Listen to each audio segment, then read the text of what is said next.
This section is filled with wonderful glorification of Maharaj Pṛthu, talking about his power, certainly, with the help of analogies like the sun and the lion. This section also touches upon some of the future happenings in the life of the king, how he's going to perform Ashwamedh Yajna. It's also highlighted how King Pṛthu was always favorably inclined towards the old, particularly of Brahmanical nature, and he would give all protection to the women. And he would be simultaneously very intolerant of the thieves and the rogues. And in this way, he was inviting all auspiciousness and prosperity all around. And it has been also foretold that he is going to milk the mother earth just like a cow, and would level the ground by pulverizing the mountains just like King Indra. It's also interesting to note that it has been prophesied that while he is going to perform the Ashwamedh Yajna, which are going to be 100 in number, and then King Indra will come to disturb. So that's also very interesting to note here. So Maharaj Pṛthu will be as powerful as the sun in reclaiming land and making it fertile.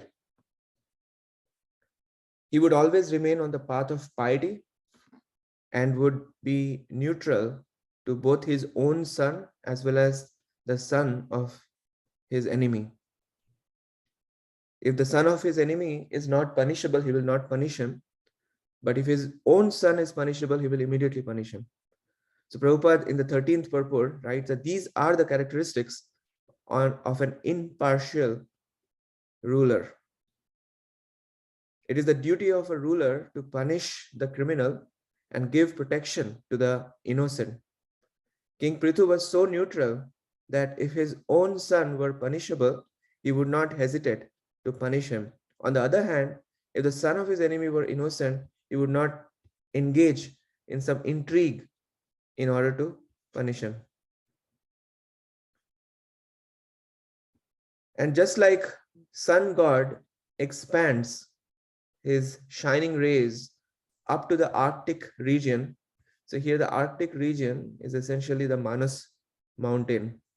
We'll understand the significance of Manas mountain in the 5th canto of Srimad Bhagavatam, but that's what is being referred to as the Arctic region. So just like the sun god expands his shining rays up to the Arctic region without impedance, the influence of King Pṛthu will cover all tracts of land up to the Arctic region and will remain undisturbed all throughout his life. And then there are 2 verses which are dedicated to talking about how Maharaj Pṛthu is a lover of Brahminical culture and would be always ready to render service to the old and give shelter to the surrendered souls. And so that 16th verse and the 17th verse, he is going to, the professional reciters are extolling the glories of the king, how much he is always respectfully disposed towards all women, treating them as his own mother. So in the 16th purport, Prabhupada is bringing out the point of Vriddha Sevakaha. So Vriddha generally can refer to Vayo Vriddha or Jnana Vriddha. So Vayo Vriddha means one who is old by age, and Jnana Vriddha means one who is elder by knowledge. So Prabhupada is writing that one can be older by the advancement of knowledge. King Pṛthu was very respectful to the Brahmanas and he protected them. He also protected persons advanced in age. So in other words, he was respectfully disposed towards both the Vayo Vriddha as well as the Jnana Vriddhas. And another very important quality that is mentioned is this Dridha Vrata or Dridha Sankalpa. So Dridha Sankalpa means one who is highly determined. So whatever the king would decide to do, no one would be able to stop him. In the 17th verse, the highlight goes into Maharaj Prithu's respectful disposition towards all women. He will treat his own wife as the other half of his body and treat other women with utmost respect as if they were his own mother. And he will be just like an affectionate father to his citizens, which means that he's treating all the citizens like his own children. And he will treat himself as the most obedient servant of the devotees who would always preach the glories of the Lord. So this 17th verse is an amazing quality that is bringing up for Pṛthu Maharaj. That is the King Karo Brahma Vadinam. King Kara, we know in Shikshashtakam, it's a very uh, important quality where one is always in the mood of what can I do for you.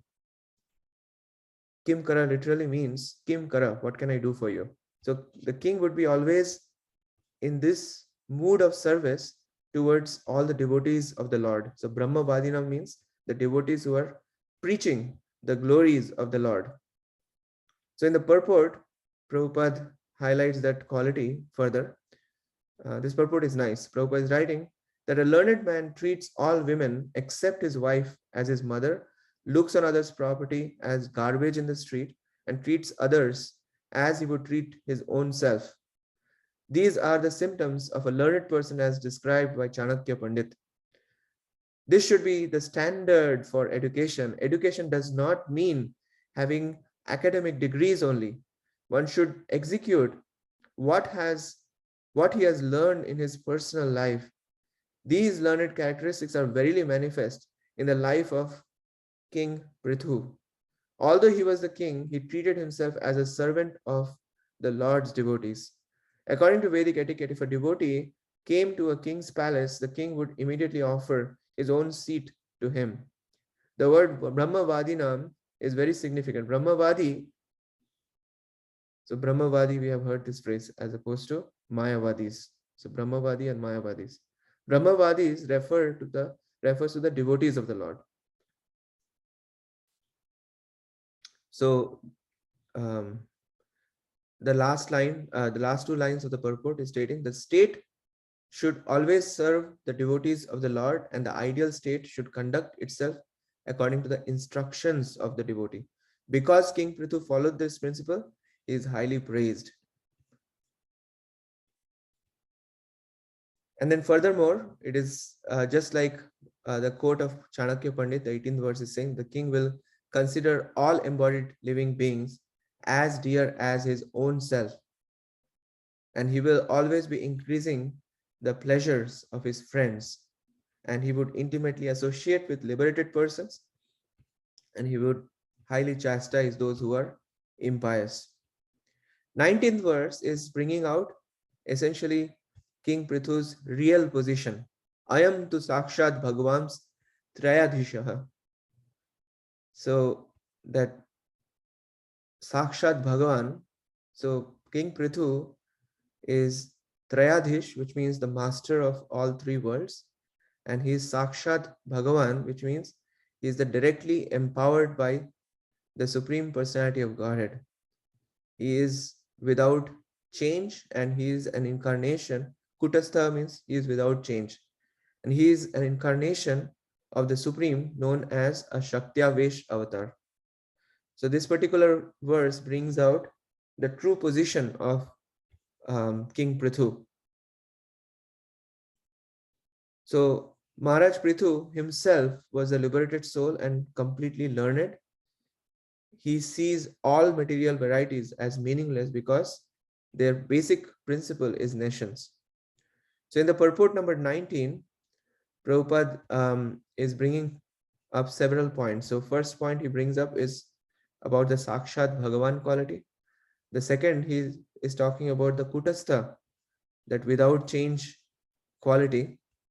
And the third, he is talking about Maharaj Pṛthu's being an a Shaktiavesh avatar, how he did not change his spiritual position, and consequently, there was no possibility of his viewing the material reality or material world as a reality. So, just the first paragraph of the 19th verse purport, the Sakshat Bhagavan indicates that Maharaj Pṛthu is directly the Supreme Personality of Godhead and therefore possesses unlimited good qualities. In other words, he was as good as the Supreme Lord. That's how we should be understanding. Being an incarnation of the Supreme Personality of God, Maharaj Pṛthu could not be equaled in his excellent qualities. The Supreme Personality of Godhead is fully equipped with 6 kinds of opulences, and King Pṛthu was also empowered in such a way. So, this is a significant line. He was also empowered in such a way that he could display these 6 opulences of the Supreme Personality of Godhead in full. And that is why he is referred to as Sakshat Bhagavan. And naturally, therefore, he is a very uniquely powerful and heroic ruler without any competitor. And he would travel around the globe on his victorious chariot, holding his invincible bow in his hand and appearing just like the sun, which rotates in its own orbit from the south. And then he is referred to as Naradev. Naradev um, is essentially one who is the lord of everyone who is living in the kingdom. So the king's duty is to personally supervise the distribution of wealth for the maintenance of all living entities. And that's why he's referred to as Naradev. And therefore, he will be, in 21st purport, Prabhupada is writing, he will be as reputable as Narayana. Pṛthu Maharaj was actually carrying with him the reputation. So this is another way of looking at the Shaktiavesh avatar with the Palana Shakti. He was carrying with him the reputation of the Supreme Personality of Godhead because he was actually reigning over the world in that capacity. And then it is described how he would milk the earth, which is just like a cow, which means that the cow can give all kinds of wealth. And likewise, the earth can give all kinds of wealth. And it is the duty of an able king to bring out that milk producing quality of the earth. And we will see in detail how Maharaj Pṛthu was able to do that, how he was able to draw out all the necessary wealth in the form of milk from the earth, and what does that signify actually. There is an elaborate description of that coming soon. So it is described how he will level the surface of the earth with the pointed ends of his bow, breaking all the hills exactly as King Indra, the heavenly king, breaks mountains with his powerful thunderbolt. It's interesting, King Indra is used as an analogy, but later on the same king, Indra, will conduct some mischief, which will be a source of trouble and anxiety. And then the analogy of lion is given, how when a lion traverses in the forest with its tail turned upward, all the menial animals hide themselves. So likewise, whenever Maharaj Pṛthu would travel about in his kingdom and just vibrate the string of his bow, then just because of the sound of the vibration of his bow, all the demoniac rogues and thieves will hide themselves in all directions. And then it has been also foretold that King Pṛthu will meet Sanat Kumar, which is one of the 4 Kumaras, in the garden of his own palace compound. And the king will worship Sanat Kumar with full devotion and will receive transcendental instructions from him. So it is important to note in 25th purport what Prabhupada is writing, very important point, that although King Pṛthu was an incarnation of Vishnu, he nonetheless taught the people in his kingdom to take instructions from a spiritual master who represents the disciplic succession.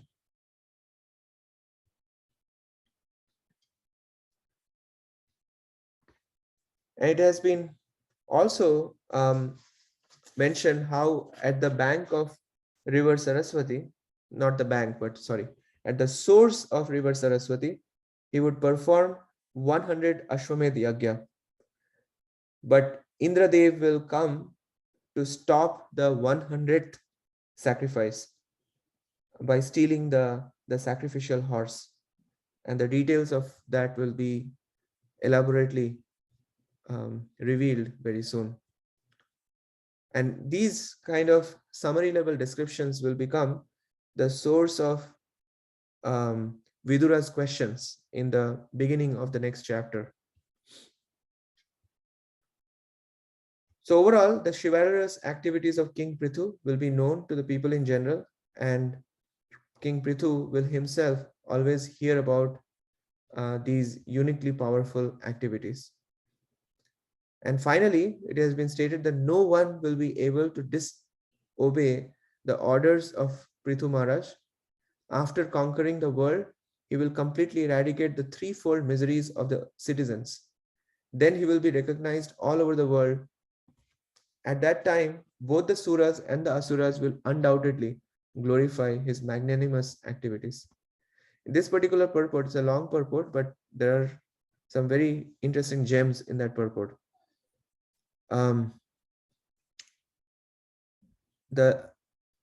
Maybe I will just highlight two lines. One is the Utpatita Lokas Shalya, which indicates completely uprooting all the miseries of his citizens. So Shalya means piercing thorns. So just like the piercing thorns have the capacity to uproot something, so likewise, Maharaj Pṛthu would be able to pierce through the miserable thorns of the citizens. And in this way, he will relieve the miserable conditions of the citizens of his kingdom. So the last two lines are particularly very nice. That if one is able to eradicate completely the threefold miseries of the citizens, he should aspire to rule the world. One should not aspire to rule for any political or diplomatic consideration. So what gives a king a privilege to rule over the citizens is this quality, that they have the ability to completely uproot the threefold miseries of the citizens. And this is the quality that is the overarching quality of Maharaj Pṛthu, because of which he is understood to be the Shaktavesh avatar with the ruling potency. So thank you very much.